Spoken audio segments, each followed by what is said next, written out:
Hello, everybody.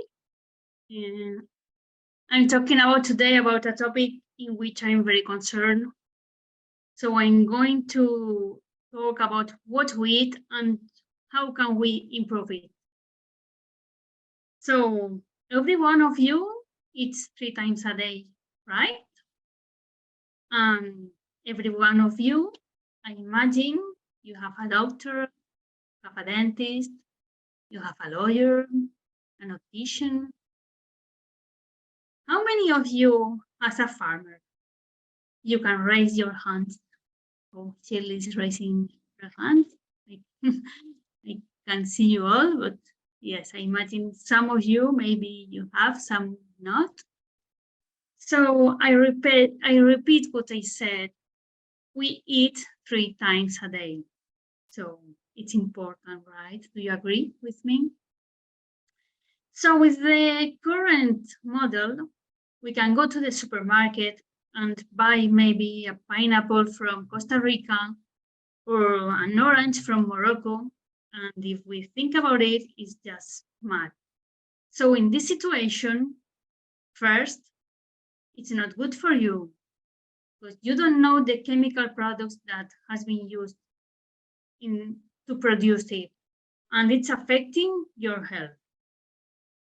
Second, it's not good for the society. Have you thought about the workers' condition? Third, it's not good for the planet. The massive production of food is affecting the soil, and the food traveling has a direct impact on the climate change. The good news is that there are solutions. So I encourage you to explore by yourself the options you have in your area. And I give you some ideas. First, you can read books or you can watch documentaries.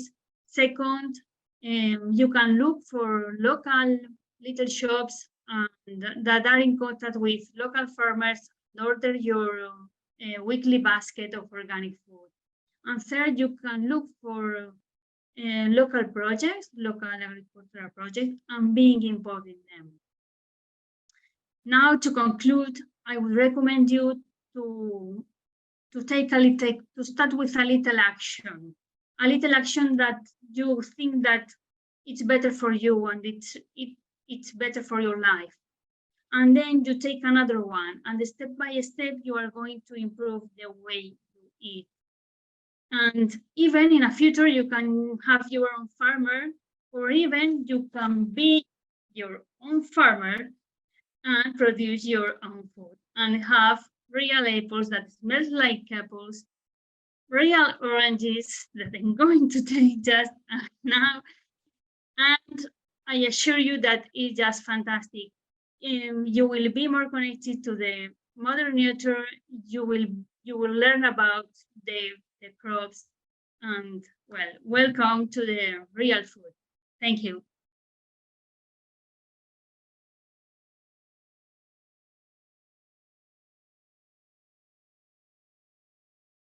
Thank you very much. My network bandwidth is low, so I'll leave the video off. It's just to stop having in the middle of the speech. But thank you very much for the introduction, Maura. So my speech is around water-stressed countries.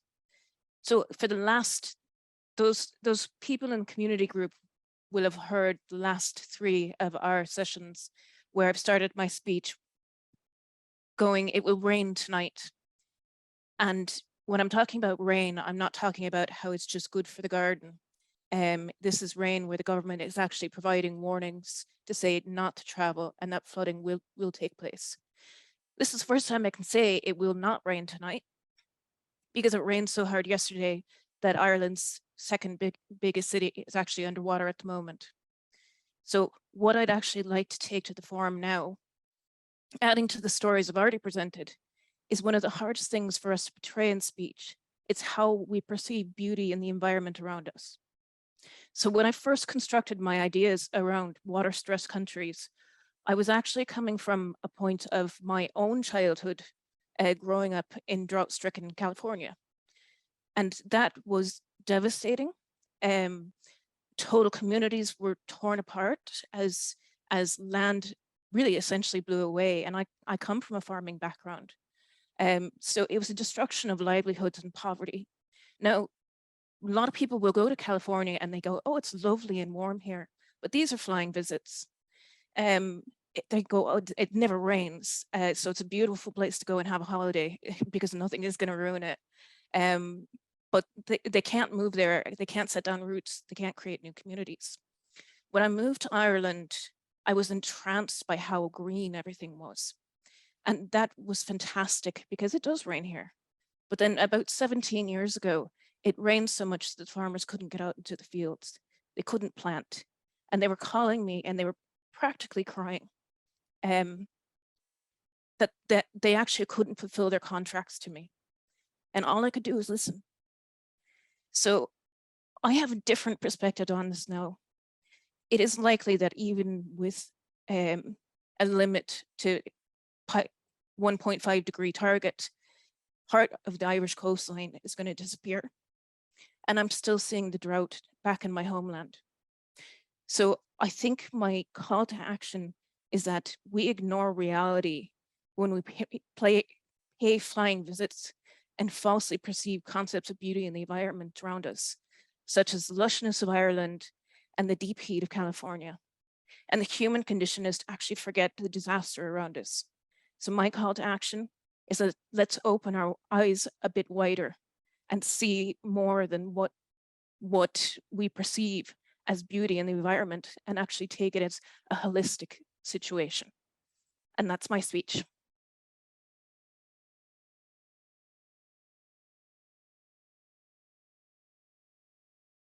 Thank you, Maura. And good evening, everyone. My theme of tonight is your personal choices of your holidays. And I want you to put your thinking cap of all the previous holidays you've taken in the past. We have a very sustainable audience. LOHAS in Boulder, Colorado is the lifestyle of the health and sustainability. And they estimate 25% of the people in the world purchase based on their values. So your holiday is recognized as in the top 3 purchases you make most years in your lifetime: accommodation, transport, and your holidays. And I'm hoping everyone here does take holidays because it's the only thing we need in these bad times, be it from a recession point of view, climate change, and the type of work we live in. We all deserve holidays. But I want to ask you, what type of criteria do you use when you're picking your holiday? Is it an eco guide, an eco journalist from your favorite paper or newspaper? Do you look at the tourist board website of the destination you've chosen, or an eco-tourism operator you're loyal to? I found my eco-tour operator in 1999 on a National Geographic website and never thought I could find the type of holiday I wanted to take, which didn't involve beach, pools, or cocktails. G Adventures is that Canadian tour operator. I've traveled the world with them on very small tours that really are eco and sustainable holidays. But I maybe didn't see that in the light when I booked my first holiday in 1999. So sustainable holidays is something people don't think it is. We probably spend longer looking at your organic jar of tomato sauce in the supermarket every week for the whole year than you spend researching your holiday to see, is it sustainable? To see, does the company you book with have a sustainability policy or do anything that helps the destination? There are lots and lots of more sustainable ways to travel. I don't need to educate this audience on carbon-free transport and carbon-free holidays, but we need to go in this direction. So transport is the biggest source of emissions, 40%, and tourism plays a big role in that. Possibly, I've always managed to take holidays with my business, with travel, with work, with conferences, and sometimes that chooses my destination. But there's blue flags, there's green flags, there's white flags, there's lots of really good environmental labels that are there. And you just have to find out a little bit more about them. 99% of them came from very good ethical sources. I sat beside the guy who set up the blue flag from the fee agency in Denmark. So when you go on holidays, do you stay in an all-inclusive resort? If the accommodation is it owned by a multinational? And do you really bring something to the local economy? Do you leave something after you? Do you bring your water bottle or your keep cup on that holiday? And don't assume any holiday you ever book is sustainable. We're all adding to the problems of the world everywhere. Ireland gets 10 million tourists, but you're a number in every other country too. So my closing statement is spend time researching your next holiday. Take less and stay for longer and be more sustainable. Thank you.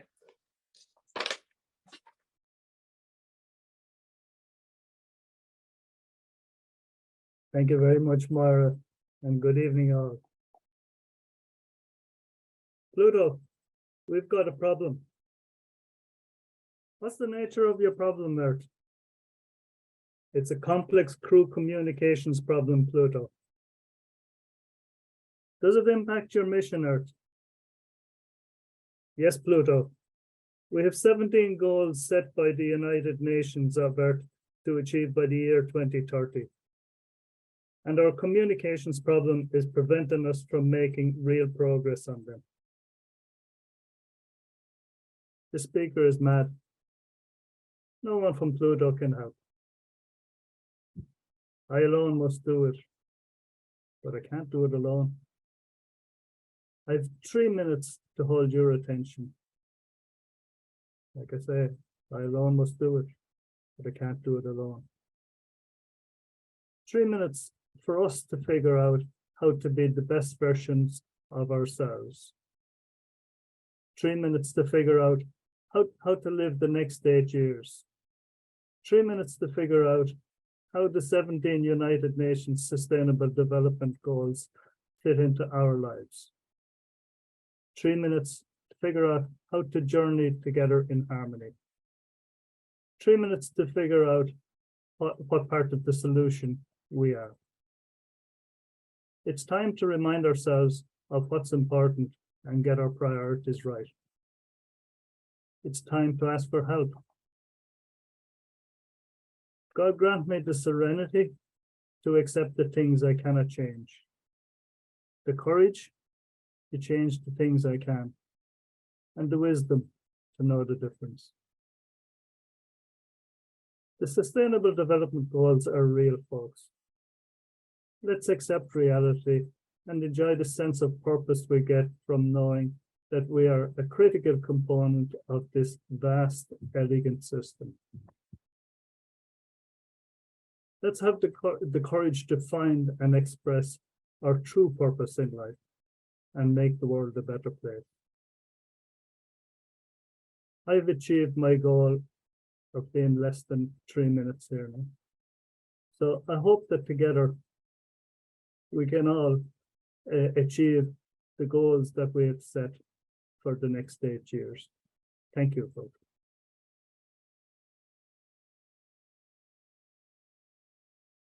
Well, congratulations to the first group of Speechcrafters who have graduated. And I was just so delighted for you. So I have some feedback, and also imagine me, if we were physically in the same place, handing you a certificate that will be coming to you virtually. So certificates virtually on the way. Our first speaker, Carmen Castells, beautifully started with a smile that exuded confidence. We eat 3 times a day was repeated, and it's kind of inside my blood now, which is absolutely the right thing to do. Every one of you, those repetitions were just fabulous. There was, so the phrase "we eat 3 times a day" was so strong that what I really would have loved was for you to return to that phrase right at the end. We eat 3 times a day, 3 times to make a difference, that kind of thing, Carmel. And then, oh, sorry, Carmen. And, but you also, there were 3s everywhere, made me very happy. Your health, society, the planet, you know, 3 ways to make a difference. And the fact that you finished on a hat, that just makes me very happy. Congratulations. Rebecca, lovely. It will rain tonight. Again, the repetition there of, you know, it will rain tonight, but it's not going to rain tonight because it rained last night. Just that contrast and that power, just really beautifully done. There were, you know, there was a fabulous contrast. California and Ireland, you think one place has the challenge, but the other one doesn't have the challenge, but then the other place does have the challenge. You told us about, you know, people crying and you could do nothing. And I would love to hear one story, because the whole world can come to life inside one story, and that goes inside our blood. So tell us one story, but you know, those rich and poignant descriptions at the end, just fabulous. Congratulations to you on your Speechcraft completion. Da, da, da.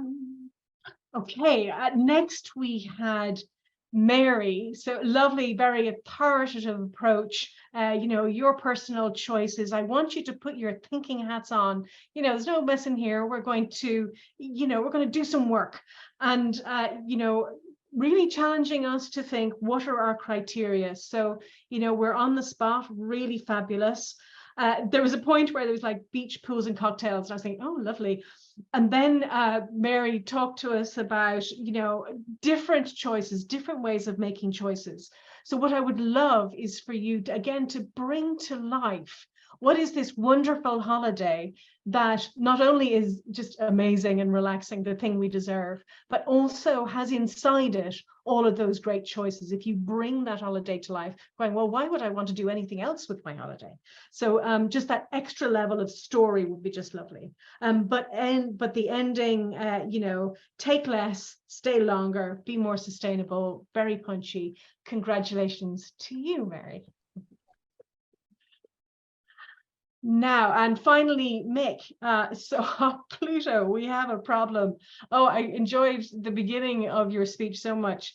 You know, just dialogue, the story, you know, does it impact your mission? Well, just ever so slightly, yes.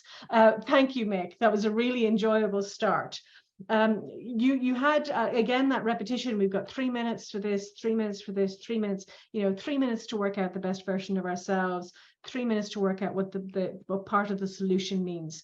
So for me, so thinking back to that rhetoric trick, there were lots of things to work out in 3 minutes. So maybe pick 3 or pick 1 and go deep into that one and help us tease out how, you know, what is the best version of myself in this space.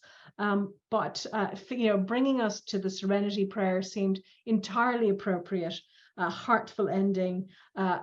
Huge congratulations to you as well, Mick. Well done to you and to the whole group.